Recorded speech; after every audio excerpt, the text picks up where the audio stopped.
Divorcees who initiated the divorce but now regret the decision. What was the reason you initiated your divorce, and why do you now regret your action?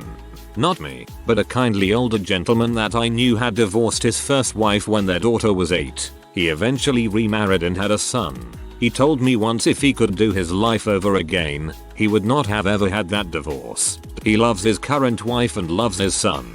But he said, no matter the troubles there were in my first marriage, losing them was not worth the pain and suffering the divorce caused my daughter. Whoa, that's really sad. Regret is a terrible emotion. I was very unhappy and blamed him for all of it, when it was just some of it. I should have stayed and tried harder to make it work. I've dated a couple of people since then and I only now realize how compatible I was with my ex and how rare that is. Good for you for having self-awareness and learning from your experience. I hope you find happiness. My physically, mentally, sexually abusive narcissist father served my mother divorce papers to teach her a lesson about how much she meant to him and would help her appreciate him more even though he didn't really want a divorce at all. His words. And she went through with it. They've been divorced 10 years and she is incredibly happy and he is remarried and still hopelessly in love with and obsessed with my mother. Best thing that ever happened to her. My parents split 29 years ago and my dad is still obsessed with my mom, though he only ever says negative things about her. It can be a completely non-mom related conversation and he will find a way to work her into it. Shout out to all the poster who felt sad by recent divorce and started typing their experience only remember why they got divorced to begin with. I hope your day got better since you realized that the grass was not actually greener. Stay strong folks. You'll get there and be happy again. The grass is greener where you water it. I thought it wasn't working and that I didn't love her anymore. Now in retrospect, I realize it was different. Basically what happened is that we were both so similar that we even had kind of the same mental issues. Nothing too serious. After I did a psychiatric treatment and got better, she started getting worse. Like a late contagious disease.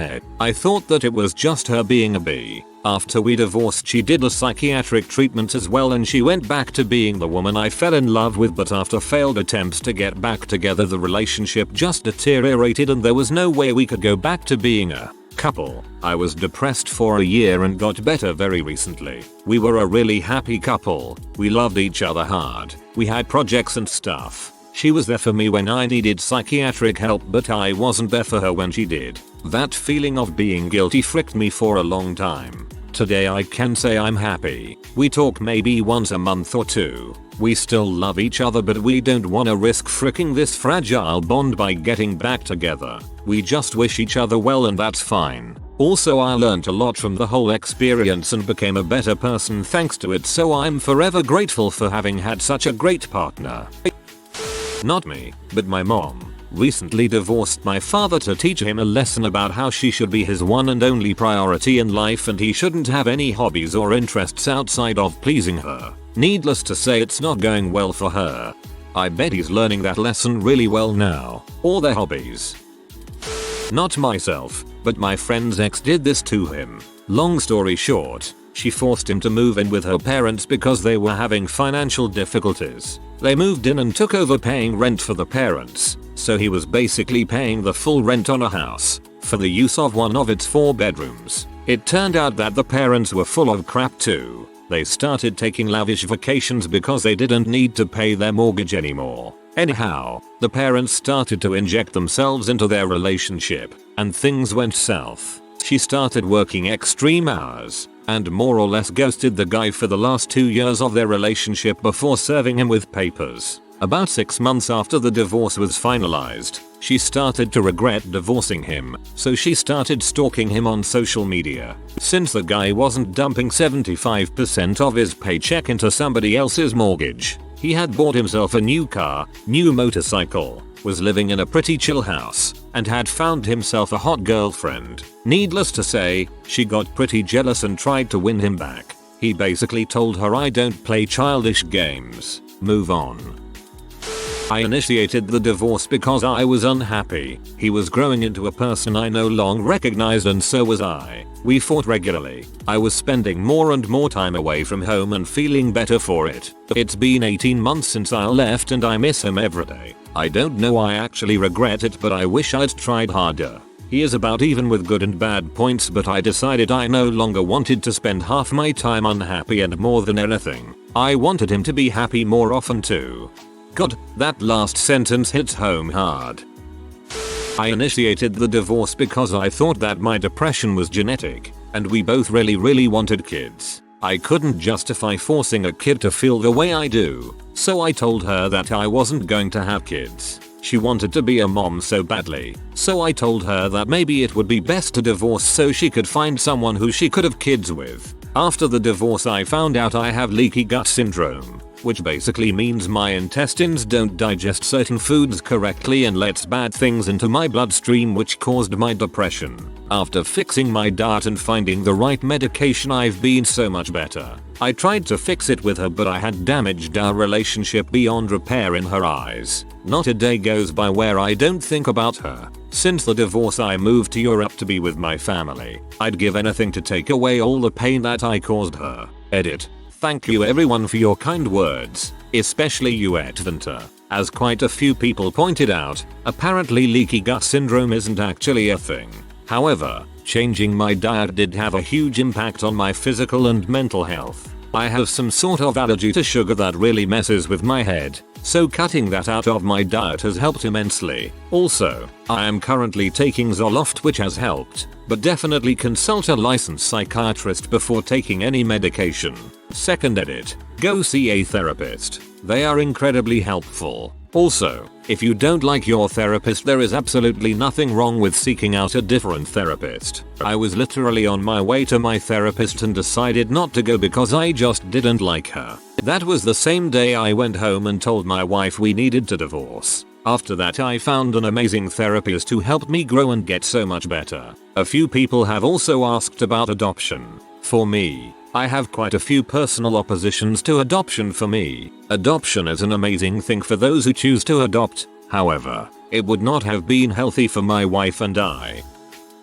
I can't fully say that I regret the decision, but I know it was the right thing to do. She cheated on me while I was at work, military, long hours and few days off, and then tried to hide it from me. When I started asking her questions and digging up the truth, I was military police, she said maybe we need a divorce. Well, if you think our wedding vows were just a joke and you didn't really mean it when you said you'd love me until the day I died, I guess you don't deserve to be my wife. She was bluffing, just trying to get me to move past her infidelity, but I called her bluff and went on to divorce her. It took a few weeks and cost $570 in North Dakota. Good investment. Unfortunately, she also then left the state. I let her because I had different feelings in my heart with my son, my car, and my dog. She didn't even come back to let me see my child, so I only saw him twice that year when I pleaded with my leadership to let me take more leave.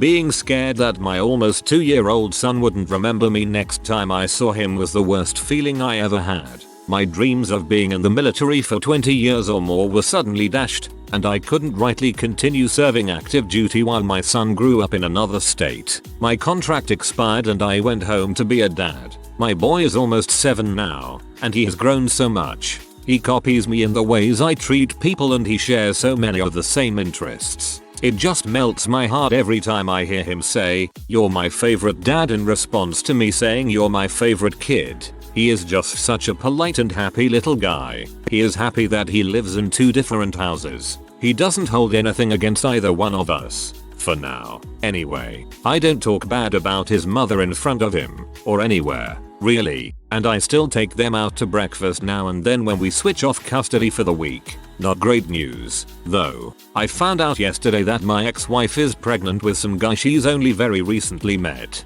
He is 31 and has 3 kids of his own, and was divorced in the last year. I hope that he doesn't flake out on her. My son doesn't deserve that kind of drama now that he is old enough to feel the aftermath of it. F***ing Cotton. I'm a mess today. Get your dang dog back, jeez. She had been withdrawn and acting weirdly for a couple of weeks, including a 5-day cruise. I finally brought it up during a fight and she admitted to acting differently because she had given up. I said that if she wasn't going to even try anymore, then I wanted a divorce. The next day, she asked if I would consider a separation instead. I agreed to that, but it was essentially over. She would never again re-engage in the relationship again. We ended up talking a lot more over the next few months. Actually, in some areas, more than we ever had in the previous 16 years. But it would take some work to overcome the difficulties that we had been having. She was clearly uninterested in doing any of that work. After a few months of separation, she decided that she was done. I regret that running my mouth in a moment of anger is an excuse that she's used over and over as to why she wouldn't try. I regret that my kids have had to go through this because of my mouth. I regret losing family that I had grown very close to. I do not regret that the marriage is over. As soon as we separated, I started therapy for my anger issues. That therapy has put me in a better place emotionally than I have been in since I was a teen. When she moved out, I found that I really hadn't been as happy as I had thought. I regret that running my mouth in a moment of anger is an excuse that she's used over and over as to why she wouldn't try. She would have 100% found another reason in its place even if you didn't say what you said.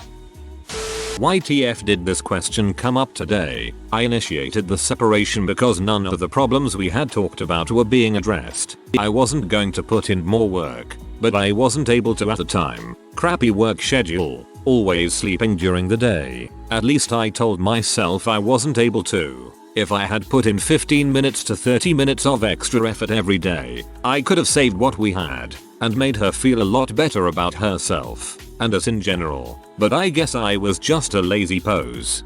The question came up because many people are thinking about divorce much of the time. I asked in order to get people who had already gone through the divorce and had time to reflect on it, to share their regrets, in part so that we can all see the patterns. Sorry to hear about your divorce and regret. We just argued all the time, but we never resolved anything. When you don't find resolutions, old arguments get put into play during new arguments. I would try to come into a disagreement with ways we might be able to compromise. I eventually realized that it wasn't about finding happiness, but justifying anger. I just got tired of doing that daily and decided it was better to end it. Now I'm forced to pay insane amounts of money for child support and alimony. My ex has a good job. We have shared parenting and 50/50 custody. They figure out what your kids need in child support based on how much money both parents make. So I owe 65% and my ex owes 35%. Instead of splitting that money 50/50 because that's how much we have the kids, they just give it all to one parent. So I incur 50% of the cost raising the kids plus I pay my ex 65% of the cost. So my ex gets to profit off of the kids, plus alimony. It just sucks. I honestly don't regret getting divorced though, just this freaked up system. Not divorced but marriage is very rocky. I let her, F19, and her family pressure us to get married too young. I knew it was a bad idea but I had no backbone. Hopefully we can make it work. Communicate well, it will at least extend the relationship a bit. Not me but my cousin. He's a real holier than thou jerk and no one blamed her for wanting to leave him. He was always pulling crap about how the woman should serve the man and all that. Well, after the divorce was finalized she got a terrible deal out of it. She's didn't work because he convinced her it wasn't the woman's place. She had some crap lawyer while he had some hotshot. He walks away with the house, the cars, and partial custody of the kids. Meanwhile she has no credit, no higher education, and hasn't worked for the last 20 years. To top it all off, her primary custody will be revoked if she finds at least a 3-bedroom place to rent inside their city. Naturally after it gets finalized and reality sets and she wants to go crawling back. Wow, what a jerk. Poor woman. It's going to be rough finding someone that regrets it. For me it wasn't so much regretting the initiation of my divorce but I do regret how I did it. I was initiated things in the nicest way possible to not give her a single excuse to say it was me who was the butthole of the marriage. She had abused me for years and when she asked for children, I just couldn't take it anymore but being the nice guy that I am, I let her walk all over me. I let her live in our house while I went into a horrible studio and while I was out and paying for all her bills. She quit her job to demand more money from me. She completely trashed the house. Told everyone we knew that I was verbally abusive towards her. BS. And siphoned a ton of money out of me. The house ended up getting foreclosed on because she wouldn't sign the papers and I ended up taking a huge hit on my credit that affected me for 7 years. She wouldn't sell the house for a profit before the financial crisis despite my pleas and instead she let it sink as low as possible. In the end, she took a massive crap on me and left the country without caring about her own credit. My original divorce plan was to lie to her that we were moving to a country where she had been begging me to move to, sell the house and liquidate all our assets, then file for divorce before buying the tickets where she would only get half the money, but I thought that would be too mean. It would have been a clean split, but I decided to be a nice person and got severely burned. Hey, at least you got out without any kids with her. Things could have been worse. I cheated on him. I was sure that was the end of it and needed to punish myself. He was willing to try to work through it, but I thought the damage was done and that I needed to move on to find happiness. I later find out that I had been depressed for a while and might have cheated as a desperate act of trying to make something happen. I have never regretted a single thing more in my life. Called off an engagement, if that counts. I was, and am, very career driven, to the point where I was working 60-70 hour weeks between 2 jobs, paying off all my student loans, maxing out a 401k and IRA, all the good financial tick boxes. The problem was I was neglecting her personal needs. The way I saw it was that I was building a future. The work now was setting us up to purchase a house in 2 years with no PMI and retire by age 50, if not sooner. I was playing the long game, and hot dang was I playing it well. But I'd come home, eat, and pass out from being so tired. Never really gave her time with me. Sure, I was there, but often I was just so tired mentally and physically. So finally she broke. I should have seen it coming and told me I needed to pick if I wanted a future with her or with my finances. I picked my finances. It wasn't angry. It was more I saw her as being financially irresponsible and that it wouldn't work with me if that's how it had to be. We're still great friends. For a while after I was happy to be free to work all I wanted. Then I started to deeply regret it. It was my fault and my choice, and we were great together. I mean, even if I backed off we still could have retired early. Still had the house without PMI. I didn't need to max both a 401k and IRA. It's overkill, but I could, so I wanted to. Thankfully, in a weird way, she realized she wanted to have kids. I am firmly in the Dinklerberg camp and I thought she was as well. We discussed it, but people change as they age. So it was a small consolation to know we avoided having that issue pop up. Then I found my current who if it weren't for the tax implications would be my wife. Due to our incomes we'd actually end up paying more in taxes if we married. So I don't regret it anymore, but I definitely did at one point. Based on the marriage comment in the last sentence, sounds like you found a good fit. He was an alcoholic and very controlling and abusive.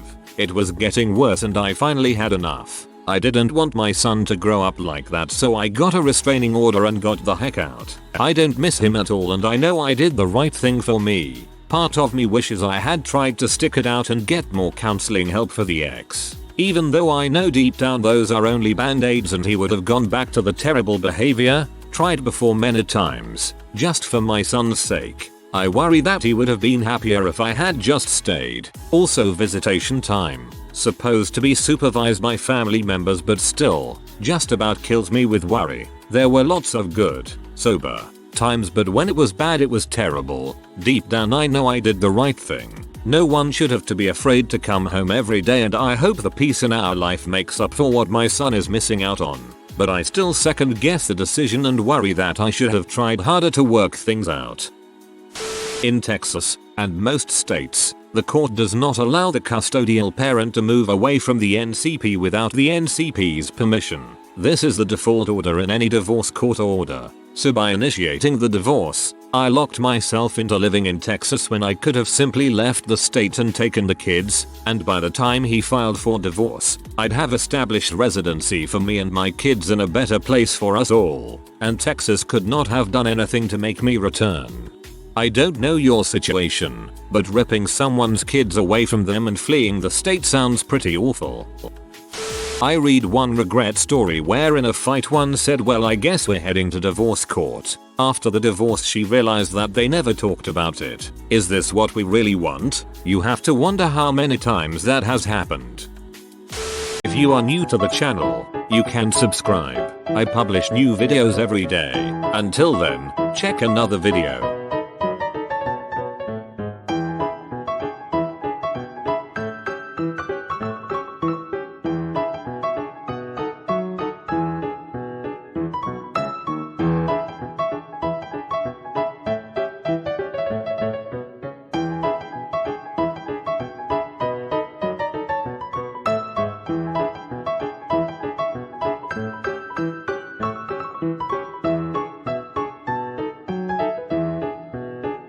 Bye for now.